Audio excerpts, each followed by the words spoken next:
You guys may be seated. One of my favorite things to watch. I probably watch it at least once or twice a year. It came out maybe about, maybe 10, 12 years ago. It's called The Band of Brothers, and it is a true story about Easy Company 501st. They were a group of men that served during World War II as paratroopers. And back in that time, you didn't really make a lot of money for joining the military. It was only, I think, about $50 a month. And these men heard that they'd make $50 more a month, making it $100 a month, and they were so excited to do that. And so they volunteered to jump out of a perfectly good plane. And these men, when questioned at the very end, had a very, very hard life during this war, during this terrible time.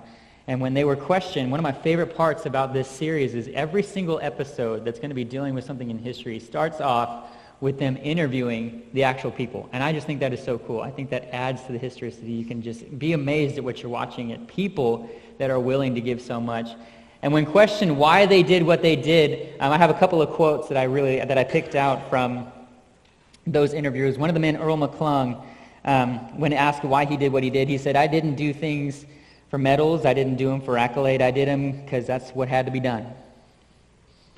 Shifty Powers said, when talking about the enemy, he said, "They were doing what they were supposed to do, and I was doing what I was supposed to do." And lastly, Babe, which was actually his nickname, Babe Heffron said, "The real men, the real heroes are the fellas that are still buried over there and those that came home to be buried." And it is so interesting that people that gave so much, that sacrificed so much, that did things that were just incredible. I mean, if you've never seen the series, watch it. Not because it's a good movie, but just you'll be amazed at humans. You'll be amazed at the people that have given so much for this country. But what's really, really interesting is that they never said, "I wanted to do that so that way they would make a movie about me 60 years from now." In the moment, they never did those things so that way they would be remembered for years to come. They did them because that's just what had to be done. Somebody said, "You need to do this or there are going to be lives lost," and they boldly did it. And it's so interesting. I did not plan this, and I just think it's really interesting, but I have been so excited this entire week about what we're going to be talking about this morning, and that is the story of Jonah. And the story of Jonah is one that so many know.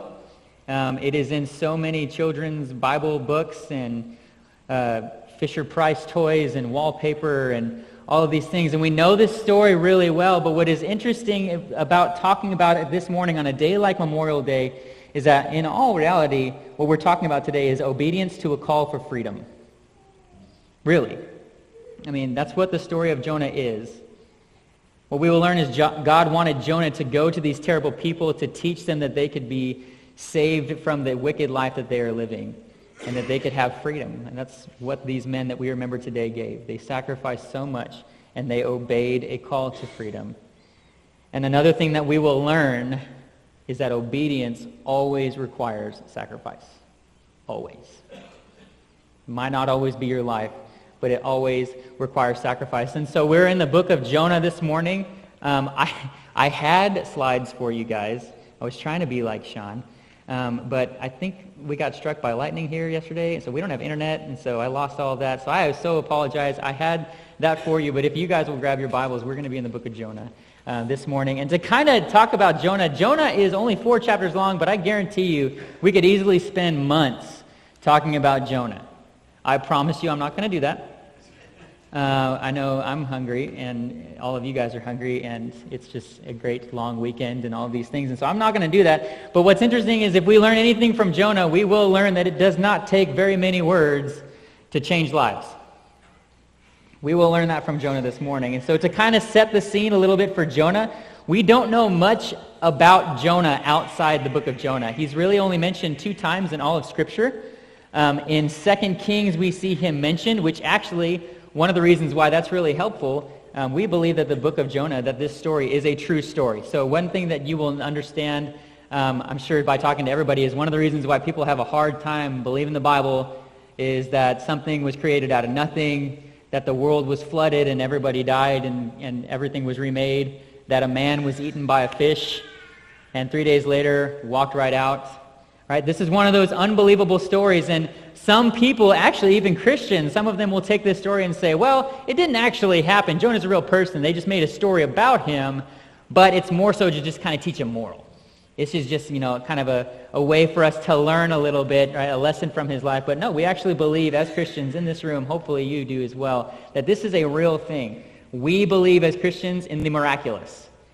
And so where history stops, miracles continue. And that's what we believe, that this was a miracle, that this is an incredible story. We serve an incredible God. And you should have no doubt in your mind that he could perform this miracle. He commands creation. And so we believe that this is true. 2 Kings 14:25 is one of those reasons. Jonah is mentioned outside of the book of Jonah.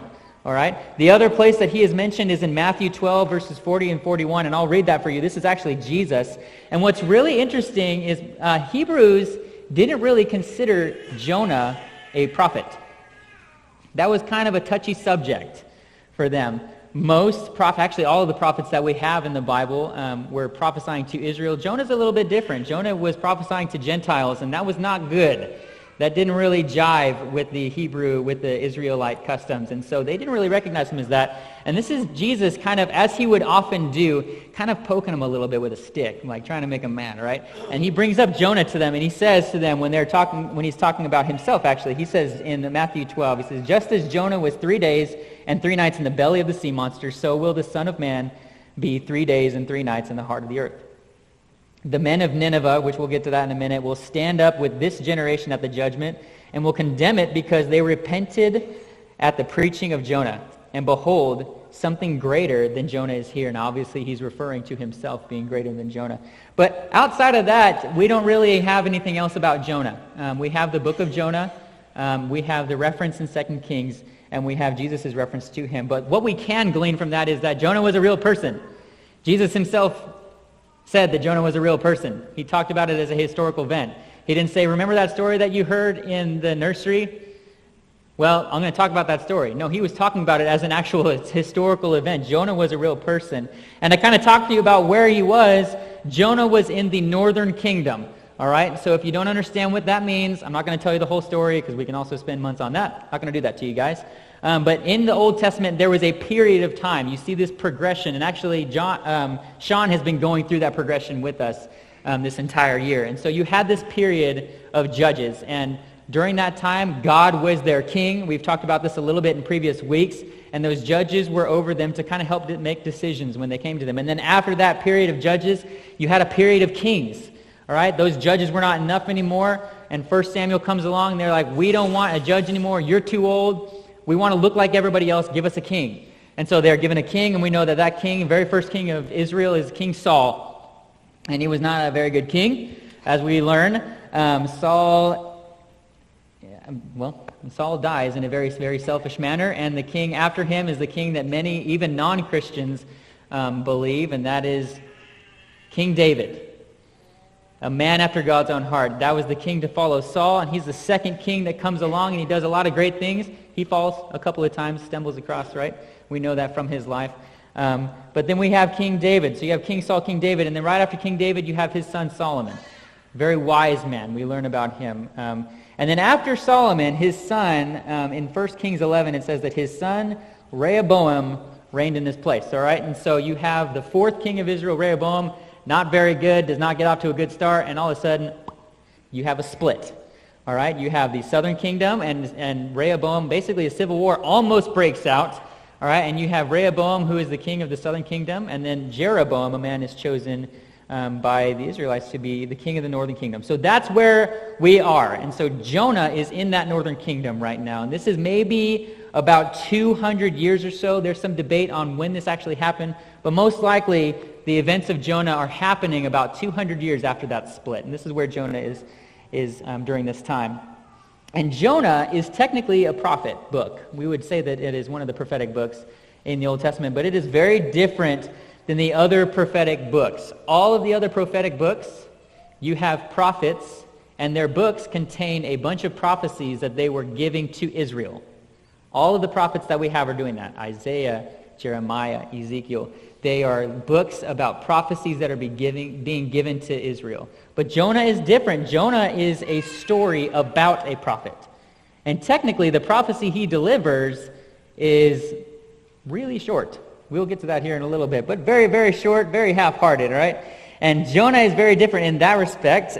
It is a story about his life, but he's not prophesying to the Israelites. He is one of the prophets still recognized by Christians, obviously, maybe not by the Hebrews, but he didn't prophesy to the Israelites in this story. He was supposed to go and prophesy to a nation, and that nation being Assyria, and a city called Nineveh. Now, Nineveh was one of the chief cities in Assyria, and the Assyrians were well known for their very brutal tactics. Their brutal warfare is what they are remembered as. Now, eventually, Assyria would actually overthrow the northern kingdom. This is before that's all taking place. All right, but Assyria was known for being very brutal, and we know that because there are these things called reliefs. This is an example of one behind me of King Sennacherib's reliefs. Basically, when something great happened in battle or whatever happened in the kingdom, whether it would be a painting or something artistic was done in that palace to remember those moments in history.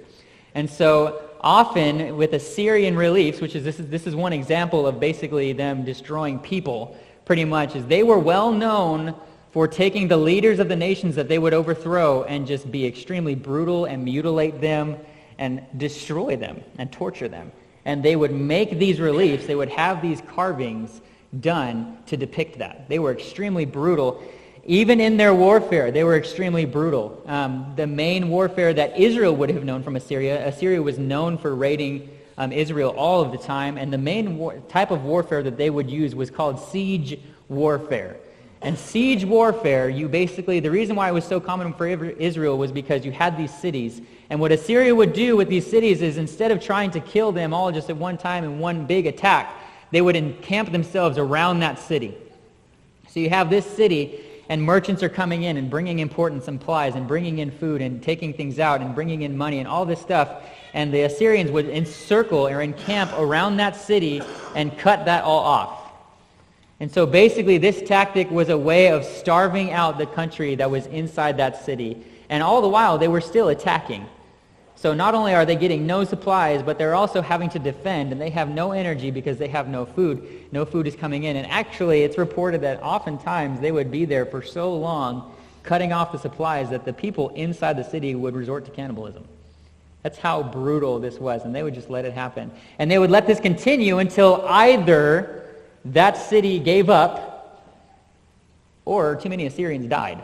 They'd just be there, and once they realized, this is taking too long, then they'd go back home. This was their method. They were extremely brutal, and this is the people that God wants Jonah to go to. If we look in the first two verses, it says, Now the word of the Lord came to Jonah, the son of Amittai, saying, Arise, go to Nineveh, that great city, and call out against it, for their evil has come up before me. This is the place that God wants Jonah to go. And if we know anything about the story of Jonah, he doesn't really do that. He's like, I'm not gonna. And it wasn't fear. I mean, if I tell you about the Syrians and how brutal they were and how demented they were, you would think, I wouldn't go either. If I was Jonah, I would be afraid of going up there and dying. But what we see and what we'll find out from this story is that Jonah didn't avoid Nineveh because he was afraid of dying.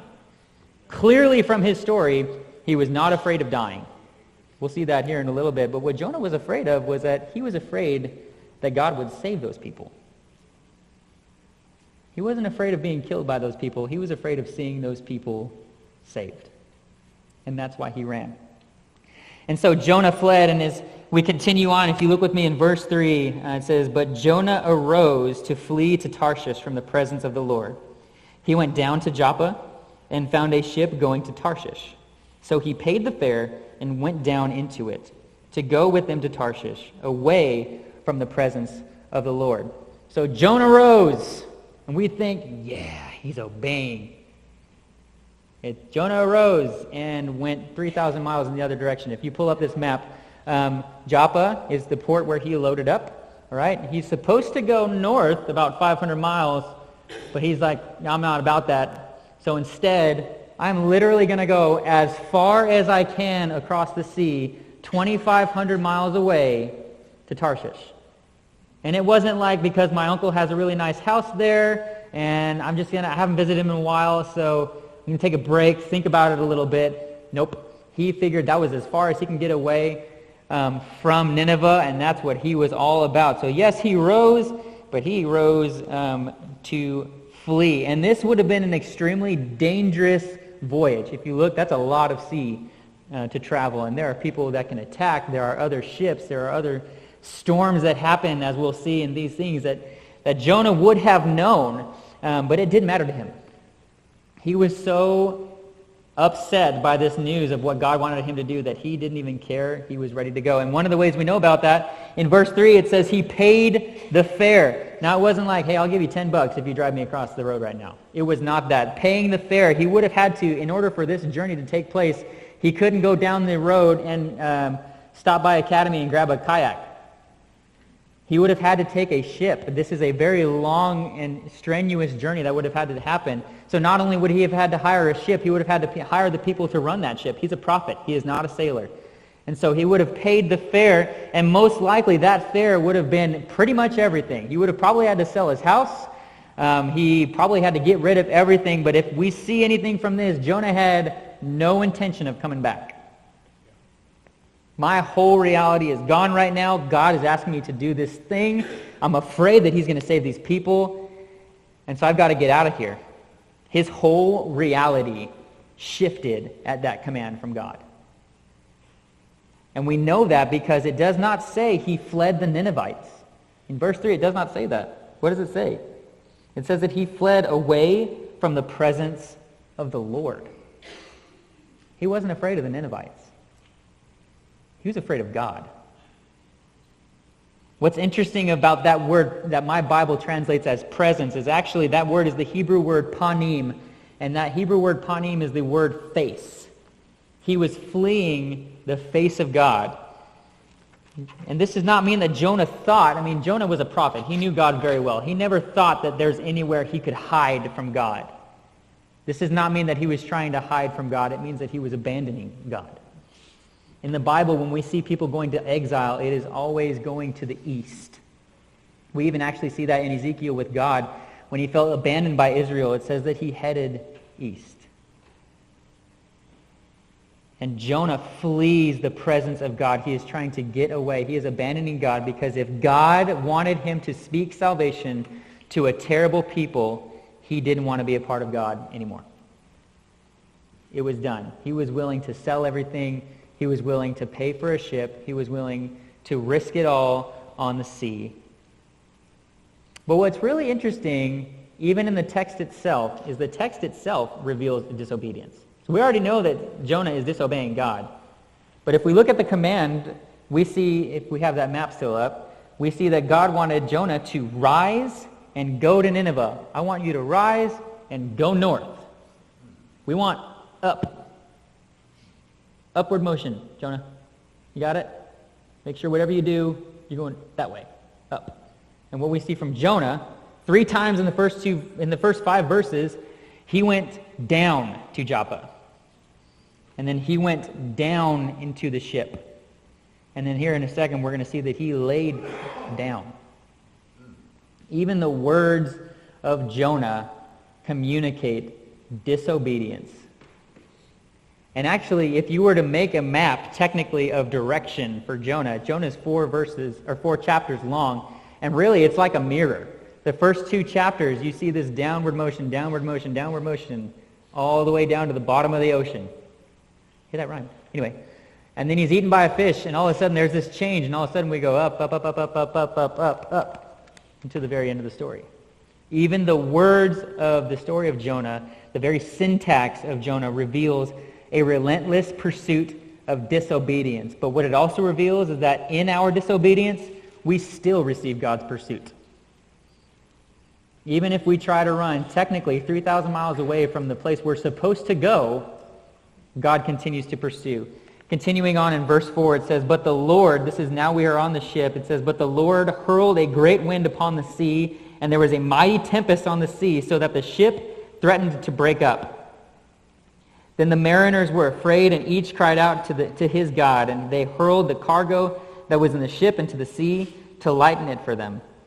But Jonah had gone down into the inner part of the ship, and had laid down, and was fast asleep.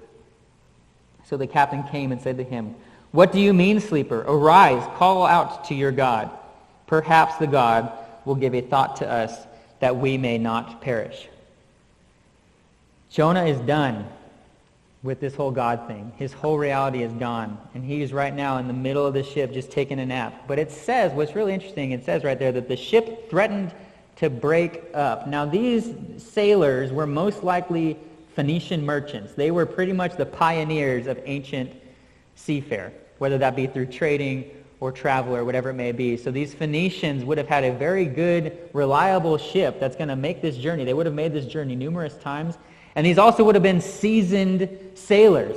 They would have experienced storms. They would have experienced the trials of being on the sea. And yet this storm, if you can think of yesterday, this storm was so bad that it says that even the mariners were terrified. They were afraid. That's how bad. And this ship that has been made for these journeys numerous times across the Mediterranean Sea is threatening to break up.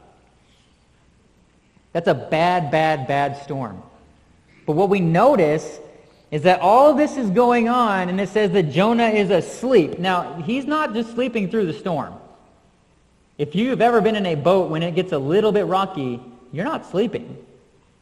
He wasn't tired from any sort of journey. He had pretty much done nothing. This whole storm is going on. There's no way that he's just ignorant to this going on. And this captain comes down and says, "How in the world are you sleeping right now? Get up, help us out, call us to your God." But what we see from Jonah is the reason why he was laying down there asleep is he didn't care. Jonah's on his way abandoning the face of God. He did not care. And what's so sad is that this all could have been avoided by simply going to Nineveh. Jonah must have known who was causing this. I mean, he knows God, he fears God, he knows that God is over all creation, he knows that he disobeyed him. And so it would not have been a secret to him why this storm was probably going on, but yet not only was he willing to risk his own life, he doesn't care to the point where he's willing to even risk the lives of these sailors. That's how abandoned Jonah feels by God right now. You can imagine how lonely and how crushed he feels. This is not just fear of being killed by Ninevites that sent Jonah running. He knows God. And he felt abandoned. He feels so abandoned by God that he's suicidal.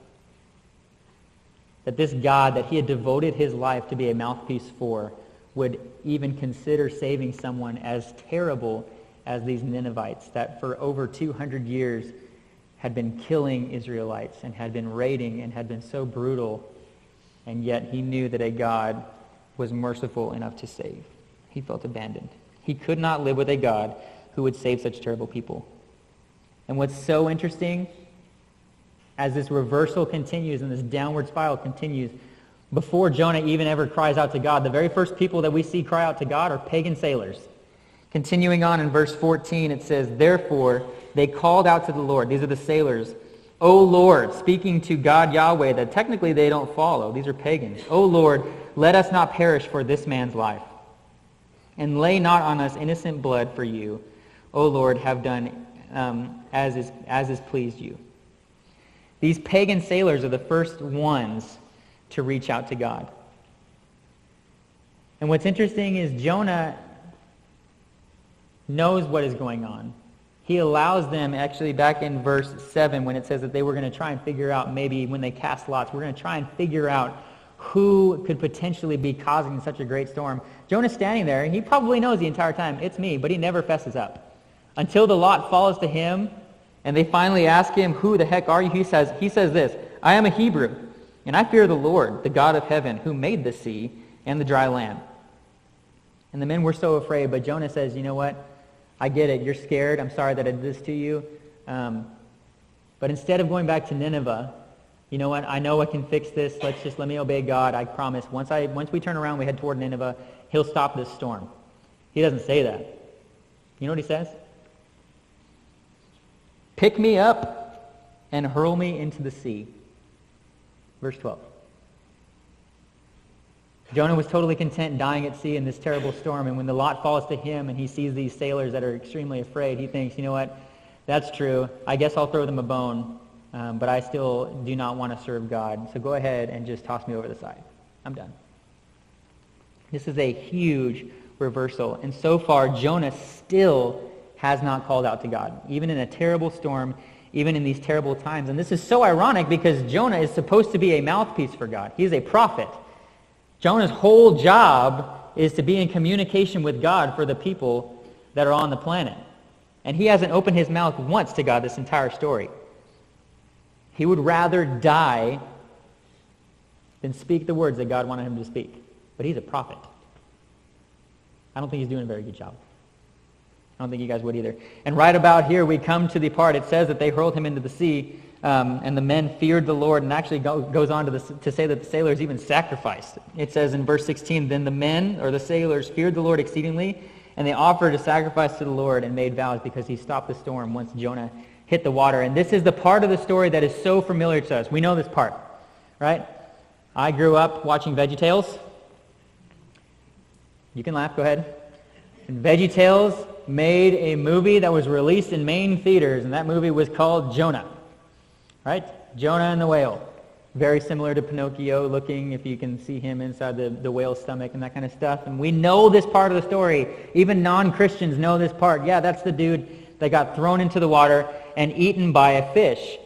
But what you have to understand when we read the story is that Jonah did not get tossed into the mouth of a fish. It's not like they were holding him, wait for it, here he comes, now! And throw him into the mouth of the fish. That's not what happened. It says that they tossed him overboard, and chapter 2 is actually a prayer from inside the belly of the fish recalling his drowning. He didn't go right into the mouth of the fish. He's drowning. If you want to read with me, picking up in verse 17, it says, and Jonah was in the belly of the fish 3 days and 3 nights, and here is his prayer. Then Jonah prayed to the Lord his God from the belly of the fish, saying, I called out to the Lord out of my distress, and he answered me. Out of the belly of Sheol I cried, and you heard my voice. For you cast me into the deep, into the heart of the seas, and the floods surrounded me. All your waves and your billows passed over me. Then I said, I am driven away from your sight. There it is again. Yet I shall again look upon your holy temple. The waters closed in over me to take my life. The deep surrounded me. Weeds wrapped around my head. At the roots of the mountains I went down, more down. I went down to the land whose bars closed upon me forever. He's drowning. He's dying. And Jonah is recalling this from the belly of the fish. And then we finally see this reversal of down. It says in verse 6, yet you brought up my life from the pit. Finally, in his sinking and his drowning and being wrapped by seaweed, choked, dying, he finally calls out to God. And what does Jonah say? I will look upon your temple again, and it says, you brought me up out of the life. Oftentimes, we so often teach this story as if the fish is the punishment. As if God is saying, I want you to sit here in this stinky belly and think about what you've done. Go sit in the corner, Jonah. That's what we like to think. That's what we often teach.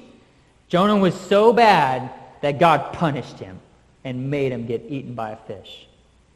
Even the VeggieTales one that I watch, has hints of that. That the fish was the punishment for Jonah. But God is not saying, sit here and think about what you've done. When Jonah finally calls out to God, it says in verse 17 of chapter 1, the Lord appointed a great fish to swallow up Jonah.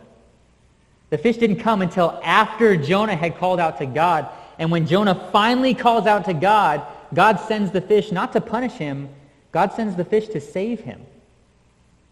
The fish was not a vessel of condemnation. The fish was a vessel of grace for Jonah. Yet you brought up my life from the pit. What's really ironic is that Jonah chose to jump into the water.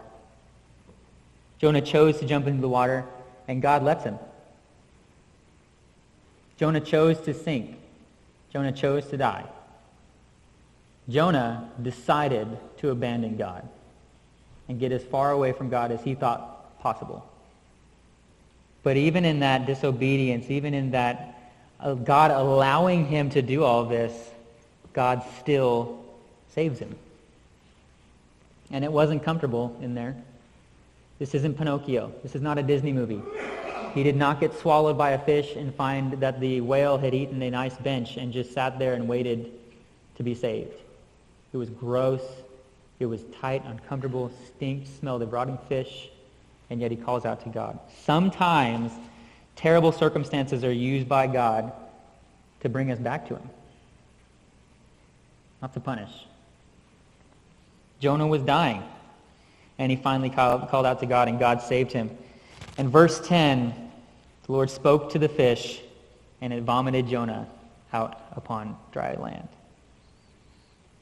Continuing on in chapter 3, it says this, Then the word of the Lord came to Jonah the second time, saying, Arise, go to Nineveh, that great city, and call out against it the message that I tell you. So Jonah arose and went to Nineveh according to the word of the Lord. Now Nineveh was an exceedingly great city, 3 days' journey in breadth. So two things are really interesting about this. I've talked to you about how you have this big trend, and it's basically like the book of Jonah is kind of like a mirror. If you were to put a mirror right in between chapters 2 and 3, it is so similar to the point where the first thing that is really interesting, God uses the exact same words. If you look back at verse 1, or chapter 1, verse 3, or sorry, chapter 1, verse 2, Arise, go to Nineveh, the great city, and call out against it. Chapter 3, verse 2, Arise, go to Nineveh, that great city, and call out against it. Verbatim, the same words, the ending just kind of changes a little bit. And what's incredible, the first interesting thing that we see is even though Jonah did all this and gave up his life and abandoned and was putting people's lives at stake and was suicidal and tried to kill himself, God doesn't scold him. All right, now that you're back on dry land, let's have a talk. He doesn't do that. He says, pick yourself up, dust yourself off, go to Nineveh. This is a story of God constantly showing grace. Constantly. Even to the point where it's uncomfortable of sending a fish to save him from drowning. That's the first thing that we see. The second interesting thing that we see is that Jonah arises again. This is also repeated. It says, so Jonah arose, but this time, thankfully, he goes to Nineveh. This is the part of the story where we're hoping that Jonah has finally turned around. He has almost drowned. He was almost killed in a shipwreck. He is almost drowned. He has been saved by God. God gets him in this fish. He vomits him up on land. He's alive, ready to go. Jonah arises and goes to Nineveh. This is the part of the story where we're hoping that finally, through all of that, Jonah has learned his lesson. But that's not necessarily the case. And it does say Jonah went to Nineveh. And Nineveh, it says, it was an exceedingly great city. This literally translates to a city great to God, is what the actual Hebrew translates that as. And likely, the city of Nineveh, it actually grew throughout history, but at this time, it's probably about 55 miles in circumference. So it's a very large city. But it was by no means 3 days' journey to go across. That's not necessarily meaning that if you start on one end, walk to the other end, it's going to take you 3 days to do so. So when we see this in this verse where it says Nineveh was an exceedingly great city here in verse 3, Nineveh was an exceedingly great city, 3 days' journey in breadth. That's not necessarily referring to the size. It's referring to the task that Jonah had at hand. So most likely what Jonah would have been doing is he would have been going into the city, and he would have known that he was going to spend about 3 days there. Now, there's a couple of reasons why he could spend 3 days there. First reason, you have a day to arrive, you have a day to give the message, you have a day to leave. That was typically the custom then. Most likely what the reason is since Nineveh was such a great city and he had to deliver this message, he had said to all of Nineveh, most likely he would have been giving this message from multiple places throughout the city. He would have given his message, walked, given his message, walked, given his message. And this seems like an extremely strenuous job, but I don't want you to worry because Jonah's message wasn't necessarily long. Verse 4 says this, Jonah began to go into the city, going a day's journey. This is just day 1. And he called out, here's his great sermon. Ready? Yet 40 days, and Nineveh shall be overthrown. Praise the Lord. Amen. Let's go home. Sometimes we wish that would happen on a Sunday morning. You're all going to die. Let's pray. That's his message. And actually in the Hebrew, it's only 5 words long. His whole message to Nineveh was only 5 words long. And it was supposed to be a short message. I mean, we can kind of get that from him. But what's sad is that it's such a grim message. All it says in his message is, in 40 days, you guys are going down. Has nothing about repenting. Has nothing about turning back to God. Why do you think that is? I mean, he delivered the message that God wanted him to deliver. Sure, repentance might have been implied with his message, but he doesn't say anything about it. So though he wasn't necessarily disobeying God, his message was so grim because unfortunately what we see is that in some small way, Jonah still hoped that they would be destroyed. And I don't know, I'm not Jonah. Maybe he was walking into this going, okay, well maybe God has me going to these people because he knows that I hate them. And so maybe he's going to let me watch them be destroyed. So, okay, maybe that was his reasoning. Maybe he's going here to share this message. Cool, I'll do my part so I can watch this thing happen. We don't know that necessarily. We also don't know if there was a personal vendetta maybe that Jonah had against these Ninevites. Maybe something had happened to him personally. We don't really know that. But we know at this point that he still kind of hoped that Nineveh would be destroyed. A scholar by the name of Frotheim described Jonah's message as a graceless message delivered by one living in the shadow of an experience of grace. Let me read that again. A graceless message delivered by one living in the shadow of an experience of grace. Isn't that us sometimes? We become Christians. We think that's great. I'm saved. God sent me a fish when I was drowning. I'm back up on dry land. I'm alive. And yet we'd rather watch sinners be destroyed. Sometimes we even get excited about it. We are quicker to condemn people to hell than we are to show them how to get to heaven. It is so easy for me to point at you and say, this is your sin. You're such a terrible sinner. Stop it. Instead of saying, hey, you are such a terrible sinner. You're going to hell right now. That was Jonah's message. But let me tell you about a way that you can end that. Let me tell you about a way that you can stop God's wrath. We declare guilt just like Jonah, but you know what's really sad? Jonah's little 5-word half-hearted message, what's really sad is that even though it was small, half-hearted, 5 words, it's 5 words more than we typically say. Even though we can sit here and condemn Jonah because he just was so mean to these people that God just wanted to save, and why are you doing this, Jonah? He still said 5 words more than we typically do. Even me as a pastor, I sit there and I prepare lessons all day, and it's hard for me to continue that because that's office work. His message is still 5 words longer than ours is ever. And in fact, it's actually easier for us to like something about Jesus than it is for us to tell someone about Jesus. It's so easy for us to go onto Facebook and see this thing that says a picture of Jesus. I'm going to like that image. You guys ever seen that? I hate those. When you get to the end of the world and Jesus asks you if you liked that post, will you be able to say that you did? I better like it. Right? We do that. It's so easy. I don't understand why that's the case. It's not like, well, I mean, yeah, you were saved by grace through faith in Jesus Christ, but you did not like this post from Tim, so sorry. But it's easier for us to do that, right? It's easier for us to like a Facebook post than it is for us to tell people about Jesus. But let me tell you something, even myself included, if the amount of Facebook posts about Jesus that we liked in a day equaled the amount of people we talked to about Jesus in a day, the world would be saved a whole lot quicker.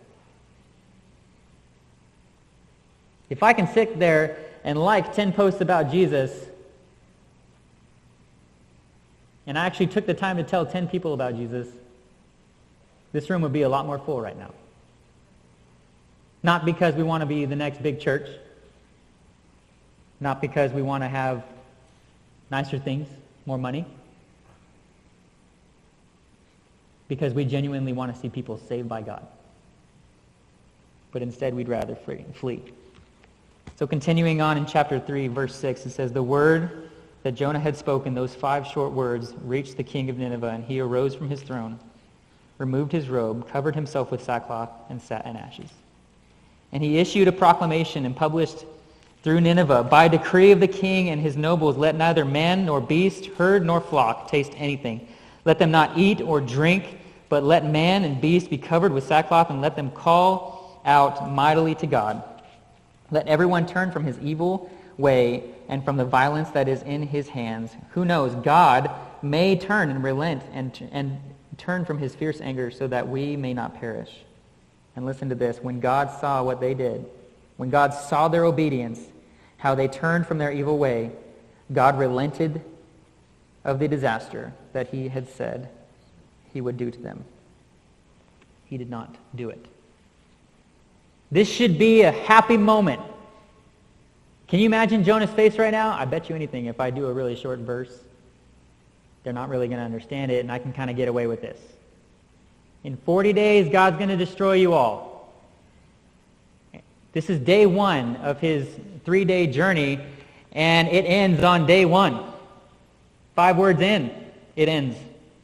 This should be a great day because Jonah says 5 words and watches 120,000 people turn to God. Being a pastor, I'd go to Pizza Hut after that. I'd be so dang excited. This would be incredible. You guys, I don't know. I was at a stadium. There was 120,000 people there. And I literally got 3 words into my prayer and everybody just became a Christian. That would be so incredible. This should be such an amazing moment. But Jonah is not rejoicing. It says in chapter 4, but it displeased Jonah exceedingly, and he was angry. This is the thing that Jonah was afraid of from the beginning. I'm afraid to go to Nineveh because they're so terrible, and I know you are a merciful God, and you're going to save them. And he prayed to the Lord and said, O Lord, it is not this what I said when I was yet in my country. That is why I made haste to flee to Tarshish, for I knew that you are a gracious God and merciful, slow to anger and abounding in steadfast love, and relenting from disaster. Listen to this. Therefore now, O Lord, please take my life from me, for it is better for me to die than to live. Jonah hated Nineveh so much, and he knew that God was going to save them, that at this point, he still wants to die. A man who received grace didn't want to give an ounce of it to anyone else. He didn't even want to witness it at all. And so he sits. In the following verses, it says that he basically just sat there. And even still, after he tells God, hey, I want to die, it says that Jonah sat there and waited until he saw the fate of Nineveh. This means that Jonah, knowing that God was a gracious God, after just praying that to God, wanted to just, I still have hope. Maybe I still have hope. Maybe God is still going to destroy him. So I'm going to set up shop. I'm going to sit up right here on this hill for 40 days. And if you know about this environment, 120 degree plus heat for 40 days, no food, no water. I'm going to sit here and wait for God to destroy Nineveh. I still have hope that he's going to kill 120,000 men, women, and children. Jonah is not a good guy right now. He hasn't been. And yet we have that moment in chapter 2 where we're like, hey, he's going to turn around. Chapter 3, he rose. He's going to Nineveh. And yet he'd rather sit in 120 degree heat. I grew up in the desert, y'all. It's not fun. I hate heat. I want to live in the North Pole. And Jonah would rather sit in that heat, no water, no food, hoping that many people would die. And then the story just ends. Jonah's sitting there pouting, and this is what God says to him at the very, very last verse. It says, should not I pity Nineveh, that great city in which there are more than 120,000 persons who do not know their right hand from their left, and also much cattle. The story just ends there. When we end this story, we don't see some great revival in Jonah's heart along with the great revival inside Nineveh. We actually technically don't even know what happened in Nineveh. We saw them cry out to God. We saw that God spared them. But other than history, we don't get to see anything else. The story just ends with God telling Nineveh, why can I not save these people? That's how it ends. And if we learn anything from Jonah, from the sailors, from the Ninevites, it is that it doesn't take a ton of words to see sinners turn back to God. I guarantee you 99% of the people in this room are afraid to talk to somebody about Jesus because they don't know what to say. I don't know what I would say. I didn't go to seminary, Tim. Sean, I know that you want me to invite people to church, but I don't know what I would say. I'm not bragging, but here's an example. 5 words. I recently made a running shirt that I wear out in Joplin. Join us, FBC, Web City. You mean to tell me that you can't say that? You mean to tell me that there are more than 120,000 people in this world that are currently headed toward hell? You can't even invite them to church? That it's easier for me to like thousands of posts on Facebook than it is to like 1,000 people and invite them to church? If we learn anything from these people, we learn 3 things. The first thing that we need to do is we need to hear the Word of God. First thing we need to do is hear it. Whether that's Jonah, the sailors, the Ninevites, they all heard. But the difference, sadly, between the pagan sailors and Ninevites and Jonah is that it didn't stop there.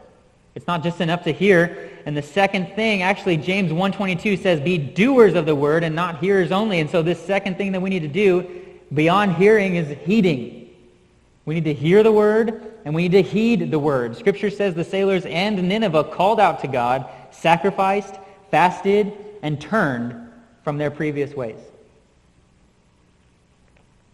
So you need to heed the word, and you can only do that by humbling yourself.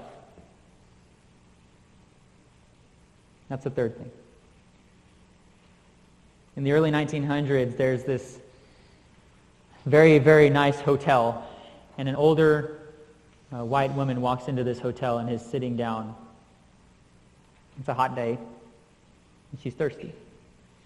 And she looks to her left, and she sees this tall black man in a nice suit standing there.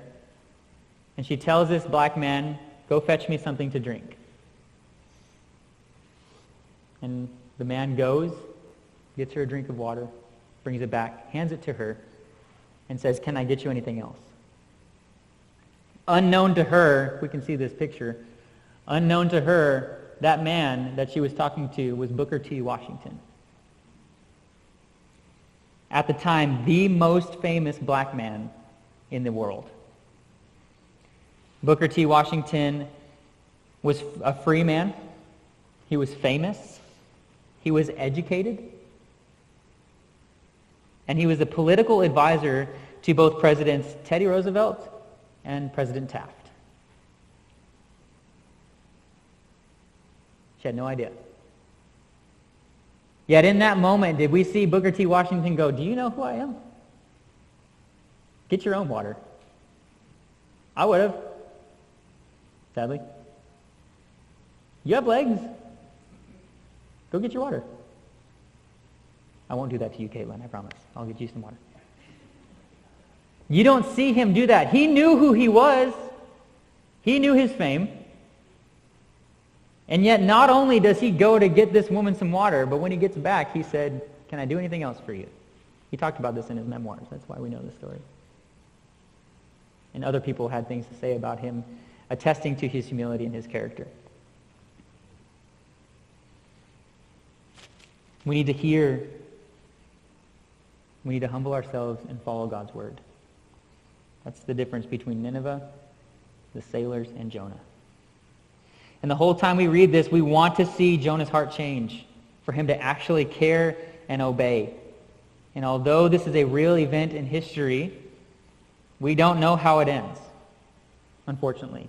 It has a very sad ending. And we can sit here and hope that Jonah said, "You're right, God, we should save these people. Let me go back, let me finish this message. I'm just going to stay with these people and we're going to make them a great nation for you." We don't know that he did that. It is a real story in history, and it has a real ending. And although we cannot control what that ending is, we can control what ours is. One of my favorite movies of all time, and it's very appropriate on this Memorial Day, is the movie The Guardian. And The Guardian was made in 2006, and it is a fictional story about Coast Guard rescue swimmers. And at the very end of this movie, if you've seen the movie before, this is the moment in that movie, and you see two rescue swimmers, and there is one that is safely attached to the helicopter, and the other one is sacrificing himself so that way the line will hold, and they're holding each other's hands, dangling from this, and he yells down to him, "I will not let you go." And the original ending, the man that is dangling by his hand says, "I know." And he undoes his glove and sacrifices himself to save that swimmer. But when the DVD came out, if that didn't set well in your tummy, don't worry, the director was looking out for you, because in the special features, he gave you an optional ending. If you wanted a little bit of a happier ending, you could pause it right there, go back to the menu, click on special features, go to the optional ending, hit play, and it'll have the happy moment where he says, "I know," and he goes up into the helicopter, and even though the whole reason the movie's called The Guardian is because of that moment, people can have that optional ending. And God, as our director, is giving us an optional ending. He's letting you decide how your story is going to end. What's interesting about Coast Guard rescue swimmers is their motto is "so that others may live." That is the motto of a Coast Guard rescue swimmer. And today, as we honor those who have paid the ultimate sacrifice for this country, it kind of makes me stop and wonder if we ever take any moment to stop and thank those who have sacrificed for our kingdom. Now, I'm a veteran. I am a musician. I played taps, like you heard earlier, for over 200, close to 300 funerals when I was in the Marine Corps. I've seen the pomp and circumstance. I've seen the flags raised. I've seen the tears. And I am not against honoring our veterans. Otherwise, we would not be sitting here right now worshiping God. I'm not against that. But what I think it should do to us is, as we take a day to pause and remember those who have sacrificed for our country, we should also ask ourselves, do we even know the name of one person that sacrificed something for our kingdom? Do we even know the name of someone who has sacrificed something for a place that is going to last much longer than America? Yes, honor those veterans. I'm not against that. Please do not hear me saying that. Honor those veterans for sacrificing their lives for the freedoms that we have. But ask yourself if you have taken a moment to remember those who have died for our freedom and that are sacrificing for our freedoms as Christians today, myself included. But God is giving us an optional ending. And will our story end with us sitting there like Jonah, waiting to watch people get destroyed? Or will it be a finishing end with us running back into the city to tell them more? Now that you have followed God, this is how you do it. How's it going to end? Jonah is not a story about bad luck. Guy just can't catch a break. Gets in a ship, has a storm, gets eaten by a fish. That's a bad day. Now it's hot. It is not a story about bad luck. One, it is a story about God's gracious character. And two, it's a lesson, as we started with, in sacrificing to obey a call. Maybe that's not sacrificing your life. And for some people in our Christian family, that is a daily reality, and we should remember them today. Sacrificing their life. But maybe that's not for you. Maybe it's sacrificing your time. Maybe, like Jonah, it's sacrificing your pride. To care more about them becoming Christians than you do about what they've done against you. To care more about seeing them saved than you do about what they've done wrong. Maybe it's about sacrificing your pride. Whatever it is, though only some may give all of us have to give